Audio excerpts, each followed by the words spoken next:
Friends, स्वागत है आपका हमारे YouTube चैनल पर। फ्रेंड्स, आज के इस वीडियो में हम लेकर के आए हैं वार्षिक परीक्षा 2023 की दृष्टि से जो महत्वपूर्ण क्वेश्चन होने वाले हैं उनके बारे में, जिनका कंप्लीट सॉल्यूशन आज के इस वीडियो में हम करेंगे। पेपर होने वाला है कक्षा 7 का, विषय होने वाली है विज्ञान। चलिए शुरू करते हैं। पहला प्रश्न है, कीटों को पकड़कर अपना आहार बनाने वाला पादप है, तो आंसर होगा घटपर्णी। दूसरा क्वेश्चन है, मानव शरीर की सबसे बड़ी ग्रंथि कौन सी होती है? आंसर लिखेंगे यकृत। अगला प्रश्न है, निम्नलिखित में से किससे ऊन प्राप्त नहीं होती? तो यहाँ पर 4 ऑप्शन है, बकरी, याक, ऊंट और घने बालों वाला कुत्ता। तो सही आंसर होगा घने बालों वाला कुत्ता, इससे हमें ऊन प्राप्त नहीं होती है। अगला प्रश्न है, चाल का मूल मात्रक क्या है? तो आंसर होगा EM प्रति सेकंड, मीटर प्रति सेकंड। अगला क्वेश्चन है, मानव शरीर का सामान्य तापमान होता है, तो आंसर लिखेंगे 37 डिग्री सेंटीग्रेड। अगला प्रश्न है, मोम का पिघलना किस प्रकार का परिवर्तन है? तो यहाँ पर आंसर आएगा अ तथा आ, अर्थात रासायनिक और भौतिक परिवर्तन है। अगला है प्रश्न संख्या 7, निम्नलिखित में से किस स्थान पर चक्रवात आने की संभावना नहीं होती है? तो यहाँ पर ऑप्शन आएगा ई आंसर, अमृतसर में। अगला प्रश्न है, सूर्य के प्रकाश में कितने वर्ण विद्यमान होते हैं? तो आंसर होगा 7 होते हैं, 7 वर्ण है, बेनिया पिनाला। अगला है प्रश्न संख्या 9, विद्युत धारा के चुंबकीय प्रभाव को सत्यापित किया था? तो आंसर होगा हैंस क्रिश्चियन ऑस्टेड ने। अगला प्रश्न है, पादप का जनन भाग होता है? आंसर होगा पुष्प। अब अगला प्रश्न है, सही शब्द का चयन करते हुए रिक्त स्थानों की पूर्ति कीजिए। तो यहाँ पर जो ऑप्शन दिए गए उनको हमें रिक्त स्थानों में भरना है।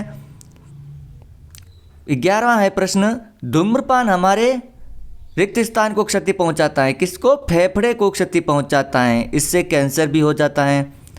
अगला है, पवन पृथ्वी के असमान तापमान के कारण उत्पन्न होती है। दीर्घ अवधि के मौसम का औसत जलवायु कहलाता है। ऐसे परिवर्तन जिनमें नए पदार्थ बनते हैं रासायनिक परिवर्तन कहलाते हैं। अगला है, सभी प्रोटीन जो कि हमारी कोशिकाओं के भाग होते हैं एमिनो अम्ल के बने होते हैं। विद्युत धारा के तापीय प्रभाव पर आधारित सुरक्षा युक्ति को फ्यूज कहते हैं। अगला है, यदि प्रतिबिंब सदैव बिंब के आकार का बने तो दर्पण समतल दर्पण होगा। वाहनों द्वारा तय की गई दूरी को पथमापी से मापते हैं। घास खाने वाले जंतु रोमन्थी कहलाते हैं और ताप को डिग्री सेल्सियस में नापते हैं। अगला प्रश्न है, निम्नलिखित कथनों के आगे सत्य असत्य अंकित कीजिए। तो इस प्रकार सत्य असत्य लिखना है। जैसे 21वां है, जीभ द्वारा हमें स्वाद का पता चलता है, यह कथन सत्य है, तो यहाँ पर लिखेंगे सत्य। अगला है, जंतुओं से प्राप्त किए जाने वाले रेशों को जानता रेशा कहते हैं, तो ये कथन भी सत्य है। सर्दियों में सूती वस्त्र हमें गर्म रखते हैं, हाँ, ये कथन असत्य है। अगला है, दंत क्षय क्षार की उपस्थिति के कारण होता है, यह कथन सत्य है, तो यहाँ सत्य लिखेंगे। पत्तियों से खाद का बनना एक भौतिक परिवर्तन है, यह कथन असत्य है, यहाँ पर असत्य लिखेंगे। वायु गर्म होने पर प्रसारित होती है और ठंडा होने पर संकुचित होती है, यह कथन सत्य है, यहाँ पर सत्य लिखेंगे। पादपों में प्रकाश संश्लेषण केवल दिन में जबकि श्वसन केवल रात्रि में होता है, यह कथन असत्य है, यहाँ पर असत्य लिखेंगे। युग्मनज का विकास केवल बीज में होता है, यह कथन असत्य है, तो यहाँ असत्य लिखेंगे। 2 शहरों के बीच की दूरियां किलोमीटर में मापी जाती हैं, हाँ, यह कथन सत्य है, तो यहाँ पर सत्य लिखेंगे। वास्तविक प्रतिबिंब को पर्दे पर प्राप्त नहीं किया जा सकता, यह कथन असत्य है। अब अगला प्रश्न है, उचित शब्द समूह कथन के साथ मिलान कीजिए। जैसे अमरबेल, ये एक परजीवी है, इससे मिलान करेंगे। शहतूत की पत्तियां रेशम कीट का भोजन है, इससे मिलान करेंगे। कार्बोहाइड्रेट शर्करा होती हैं, इससे मिलान करेंगे। लार ग्रंथि, तो ये लार में पाई जाती हैं। और याक ऊन देने वाला एक जंतु होता है, इस प्रकार इनसे मिलान करेंगे। मित्रों, आगे चलते हैं। विद्युत धारा के किन्हीं 2 प्रभावों के नाम लिखिए। तो आंसर होगा चुंबकीय प्रभाव और रासायनिक प्रभाव, ये विद्युत धारा के 2 प्रभाव हुए।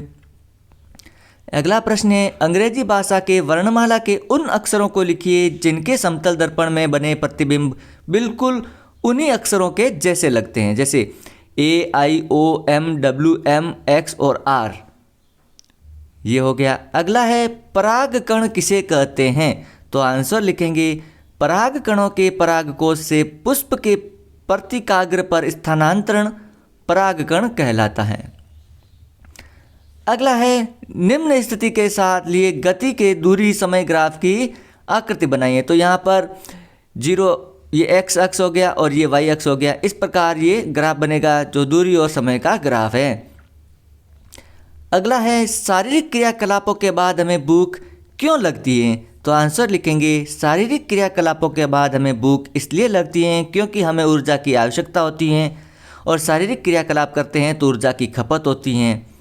अगला है भोजन और जलवायु में से किसमें तेजी से परिवर्तन होता है? तो आंसर लिखेंगे मौसम में। अगला है ऊष्मा चालक तथा ऊष्मारोधी प्रत्येक के 2 उदाहरण लिखिए। तो ऊष्मा चालक के हो गए लोहा और सिल्वर और ऊष्मारोधी के हो गए लकड़ी और हवा। अगला है निम्न शब्दों के अर्थ लिखिए। ऊन कटाई और रेशम कीट पालन। तो ऊन कटाई का अर्थ होता है पशु के शरीर से बाल को उतारना, ऊन कटाई होता है। और रेशम कीट पालन रेशम के कीटों से कीट पालना। अगला प्रश्न है भोजन के प्रमुख अवयवों के नाम लिखिए। तो भोजन के प्रमुख अवयव कौन कौन से हुए? कार्बोहाइड्रेट, वसा, प्रोटीन, विटामिन, लवण और खनिज, ये सभी प्रोटीन के प्रमुख अवयव हैं। अगला प्रश्न है जीवों को खाद्य की आवश्यकता क्यों होती है? तो आंसर लिखेंगे जीवों में खाद्य की आवश्यकता जीवित रहने के लिए होती है। चलते हैं अगले प्रश्न की तरफ। यदि आपके गांव या शहर में चक्रवात आ जाए तो आप अपने पड़ोसियों की सहायता कैसे करेंगे? तो आंसर लिखेंगे हमें मौसम विभाग द्वारा दूरदर्शन, रेडियो या समाचार पत्रों के माध्यम से प्रसारित होने वाली चेतावनियों को नज़रअंदाज नहीं करना चाहिए।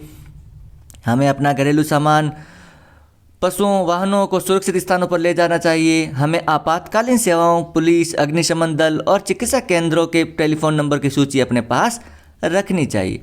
अगला है पादपों में लैंगिक और अलैंगिक जनन के बीच प्रमुख अंतर लिखिए। तो जनन 2 प्रकार के होते हैं। अलैंगिक जनन, ये अलैंगिक जनन में पादप बिना बीजों के ही नए पादप को उत्पन्न कर सकते हैं, जबकि लैंगिक जनन में नर नए पादप बीजों से प्राप्त होते हैं। अगला प्रश्न है विद्युत परिपथ को बंद परिपथ या खुला परिपथ किन स्थितियों में कहा जाता है? तो आंसर लिखेंगे जब स्विच ऑन की स्थिति में होता है तो बैटरी के धन टर्मिनल तक परिपथ पूरा होता है, दूसरे सारे परिपथ में तुरंत विद्युत धारा प्रवाहित होने लगती है। इस स्थिति में परिपथ को बंद परिपथ कहा जाता है। इसके विपरीत जब स्विच ऑफ की स्थिति में होता है तो विद्युत परिपथ अधूरा होता है, तब इसे खुला परिपथ कहते हैं। इस स्थिति में परिपथ के किन्हीं 2 भागों में विद्युत धारा प्रवाहित नहीं होती है। इस प्रकार आज का ये मॉडल पेपर वार्षिक परीक्षा 2022-23 की दृष्टि से जो महत्वपूर्ण होने वाला है उसका हमने कंप्लीट सॉल्यूशन किया।